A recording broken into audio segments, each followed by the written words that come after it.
मिलने गए थे वो तुम्हारा वहां स्त्री पुरुष का मिलन नहीं था, वहां पर भगवान से मिलन। और जो भगवान के लिए जाते हैं भगवान उनके अपने हो जाते हैं। जीव और ईश्वर का मिलन था। किसका था? जीव और ईश्वर का मिलन। जीव एवं आप अकेले दिखते, 2-4 माँ तो 10-5 माताएं थी, ठीक है। तो जो अपना सर्वस्व त्याग करता है, पर मैं तुमको इसलिए समझा रहा हूं कि जब हमारे अंदर ईश्वर की भक्ति बढ़ती है तो हम अपना सर्वस्व त्याग के भगवान से मिलने के लिए दौड़ लगाते हैं।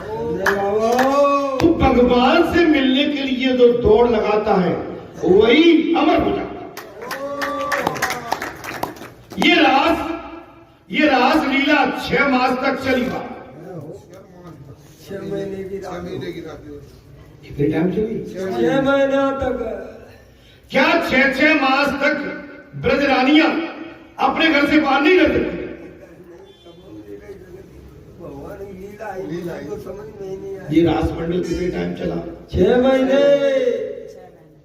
लेकिन क्या अपने घर से 6 महीने ये ब्रजरानियां 6 महीने तक अपने घर से बाहर रह सकती है क्या? नहीं रही। आप समझ लीजिए महाराज। लेकिन ये उसके बाद में भी वो जो सखियां थी वो सबकी सब कहाँ रही? घर पे। भगवान ने अपनी योग माया से उतने स्वरूप उनके घर में बना के रखा। कथा में आप रोना धोना मत करो। अगर कथा में आप रोगे तो भाई फिर कथा तो रो भगवान के लिए हो, अपने कल्याण के लिए हो। और जब कथा चलती है कथा पे हमेशा ध्यान दे के चलिए। कथा तुम्हारी हमारी पवित्रता के लिए हो रही है, कल्याण के लिए हो रही है, ईश्वर मिलन के लिए हो रही है। आपके अंदर वो पवित्रता है, वो दिव्यता है, वो पागलपन भी है। ओ बाबा, किससे मिलने के लिए? भगवान से। और जिसके अंदर जो पागलपन होता है उसी का मिलन भगवान से हो पाता है। संसारी जीव का मिलन भगवान से कदापि नहीं हो सकता। 6 मास ब्रजरानियां अपने घर से बाहर रह सकती। इस बात से सिद्ध होता है कि ये तो जीव प्रभु से मिलन था, जीव और ईश्वर का मिलन था। इससे सिद्ध हो रहा। इससे सिद्ध होता है कि ये तो मिलन संसारिक नहीं था, जीव और ईश्वर का। परमात्मा की लीला अगम्य है।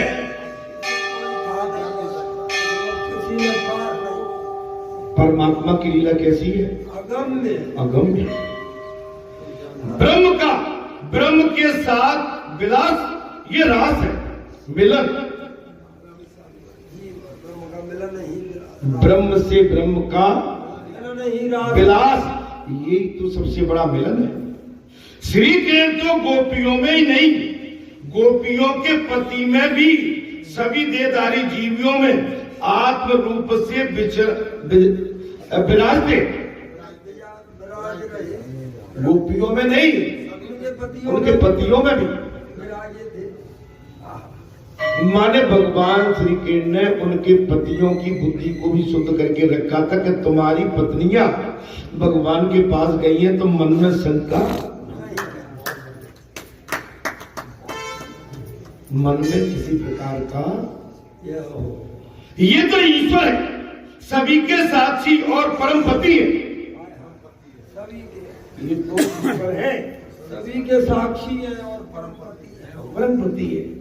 अच्छा, जहां आप आए हो तो यहां पर ये बताइए, ये परमात्मा तो सभी के है ना भाई? सभी के। और यहां पर भेद कैसा? यहां पर हमारे रास करती है माताएं, करती है कि नहीं? निर्भय हो ये ईश्वर का मिलन। देखिए अंतर है दो जगह में, और ये चीज आप यहां से हटके संसार में कर सकते हो क्या? नहीं बाबू।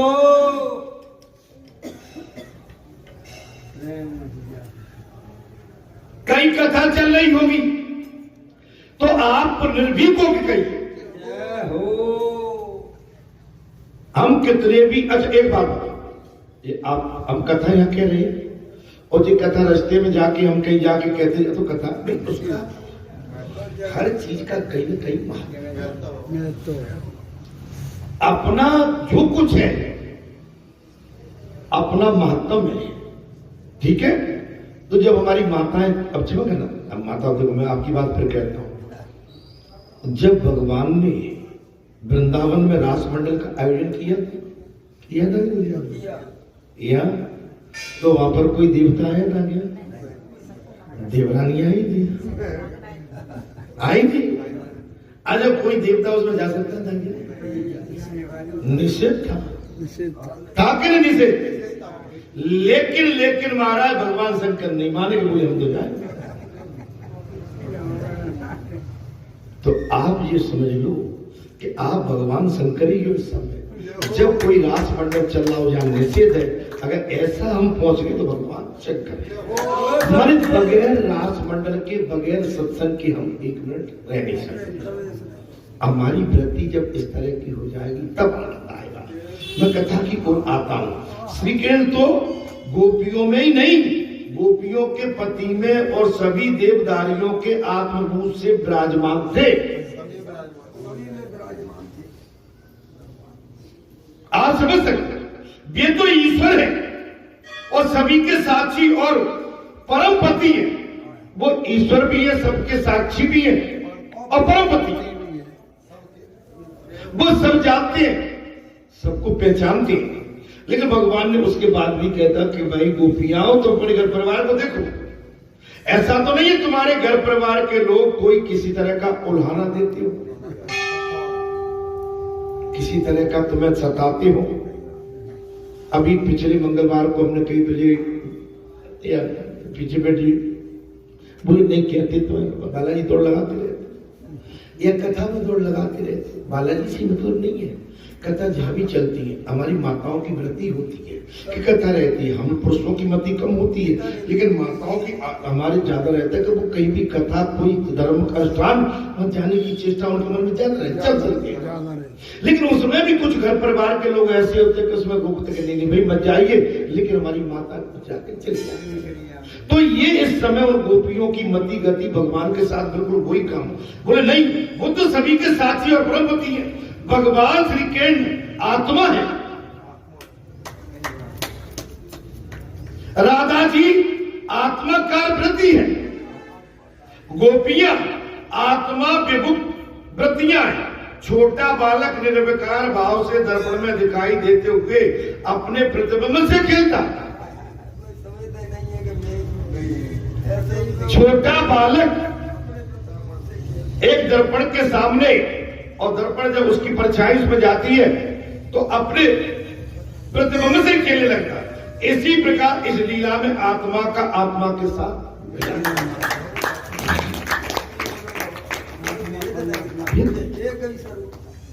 भेद नहीं। इस रास लीला का चिंतन मनन करने से बुद्धि स्थिर होती है। अपने आप को हमेशा बुद्धि को स्थिर रखिए। मेरी एक बात है, कथा में कई चीज आती हैं, हमारी दिनचर्या में भी आती है। देखिए एक बात अभी बताइए, मैं आज और एक बात कहता हूं, क्या सपने आपको सभी को सही आते हैं? क्या आते हैं? बताओ। अरे भगवान के सपने आए तो सब बता देते, गंगा जी में स्नान कर रहे सब बता देते। लेकिन कभी कभी संसारी कुरोग अशुद्ध वो सपने आते हैं। अच्छा कोई ऐसा है जिसको ऐसे सपने न आए हो तो क्यों नहीं बता देते? बड़े आदमी अपनी सुविधा अनुसार अपनी बात बता देता। तो ये सबसे बड़ी, अच्छा भगवान सब देख रहे हैं, भगवान ने कहा कि ये बात मुझसे छिपा ली। भगवान सबकी जानते हैं। इस रास लीला का चिंतन मनन करने की बुद्धि स्थिर होती है। अच्छा बुद्धि तो चंचल है, बात वही आ गई। कथा में बुद्धि चंचल, 5 विषय उस पर अधिकार जमाए रहते हैं, किंतु बुद्धि तो एक ईश्वर को ही अर्पण करना चाहिए। 5 विषय संसार के, दैहिक, दैविक, भौतिक और संसारी प्रपंच, ये हमको कहीं न कहीं घेरे रहते हैं। लेकिन इसमें बात ये आती है कि अपनी बुद्धि भगवान को ही समर्पित,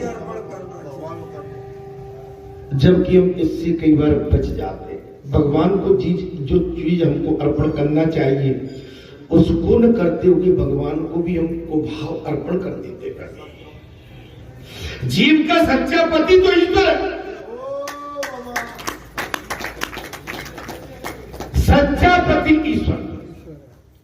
भगवान सुखदेव ने कहा था गीता में, अर्जुन से श्री कृष्ण ने कहा अपनी बुद्धि तू मुझे दे।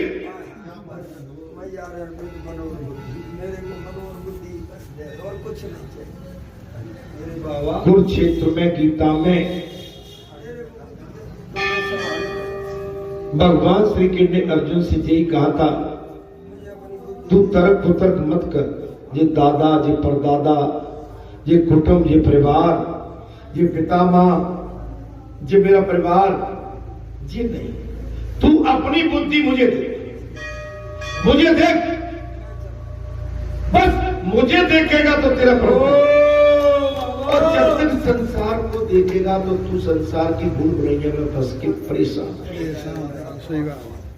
हे संतो महात्माओं, आप सभी बुद्धिजीवी हैं, अन्न ग्रहण करते हैं, जलपान करते हैं, मानव जीवन मिला है और आप परम शुद्ध और बुद्धि वाले जीव हैं। आप में मैं किसी तरह का विकार नहीं देखता हूं। अगर मैं आप में विकार देखूंगा तो वो आपके मेरी देखने के विकार मुझ में ही वापस आ जाए। अगर हम यहां बैठ के आपके विकार देख रहे हैं तो वो दोष हमें लगेंगे, मेरे बाबा। हम उन दोषों से बच नहीं सकते। हम यहां से आपसे निर्विकार कथा कह रहे हैं, और जो निर्विकार कथा है यही हमारे जीवन के लिए संजीवनी है और कल्याणकारी मार्ग है। आपको हमको इसी के अंदर रहकर अपने जीवन को आगे गति से बढ़ाना है। काम अदृश्य है, वासना देखिए आज भौतिक कथा अगूढ़ है। ये कथा हम सभी को टच करेगा, हम सभी को परेशान करेगी। इससे अगर हम भी चाहें, हमारा शरीर भी तो नहीं बच रहा है। अब कहिए कल परसों कल हमसे कहा तुम शादी में क्यों जाते हो, तो हम बुरा मान जाए क्या? उनकी बात तो सही कही भाई, बात सही कही करेगी। अब हम कहते तुमने क्यों कही बात ये बात तो तुम कायदे नहीं कर रहे हो। भगवान का नहीं भाई शादी में क्यों गए? बड़े से नहीं महाराज जी, वो तुम्हारा भाव जमेगा भाव है। तो मेरा आपसे वही अनुरोध है, मेरा वही है। जहाँ तुम जा सकते हो वही की मैं अनुमति दूंगा, और जहाँ नहीं जा सकते वहां की अनुमति मैं। अब आप देखो कि भाई मैं आप में कोई दोष लगा के कोई बात कर रहा हूँ, तो ये कह रहे हैं कि राकेश अगर तुम चाहते हो तो भैया प्याज लहसुन से बचना, शादी में प्याज लहसुन मत खाना। यही करे, जाने आने के लिए मना नहीं कर रहे। मेरी बात को समझिए, मैं बहुत क्लियर कर, माने इतनी व्याख्या करके तो मैं कोई नहीं समझा। आपके अंदर के रोग को, आपके अंदर के रोग को कोई नहीं धोएगा। अगर वो तो सीधी लट्ठी मार देगा, बोले रोते तो रोते रहो। मैं फिर कह रहा उस जीव की क्या मत वो थी, मुझसे आके बोली महाराज जी बैठे और साहब कह दिया, बोले महाराज जी आप जो जाते गलत कर रहे।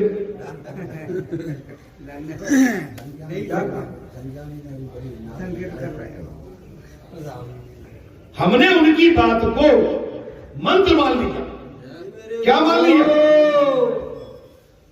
तो अपने गुरु, अपने बड़े बूढ़े और अपने शुभचिंतक और अच्छे हमको कोई ज्ञान लाने वाले को बच्चा भी क्यों ना आ जाए, उसकी बात को गांठ में बांधे।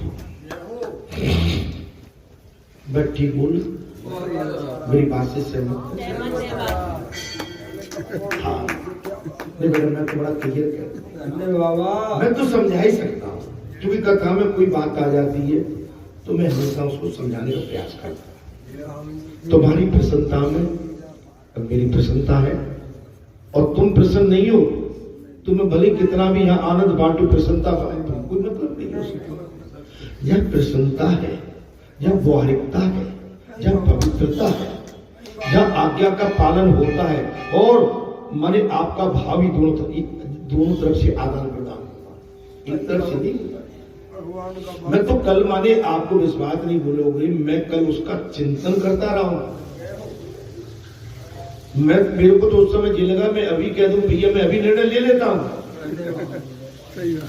लेकिन लो ये मेरे बाबा, मैंने तो प्रातःकाल ये भी कह दिया। अच्छा, उससे पहले मैं आपसे कहा नहीं महाराज, मैं अपने आप को थोड़ा असहज करने लगा हूं, मैं आप सबके बीच में बार बार बैठा रहता हूं और रोज आके बैठ जाता हूं।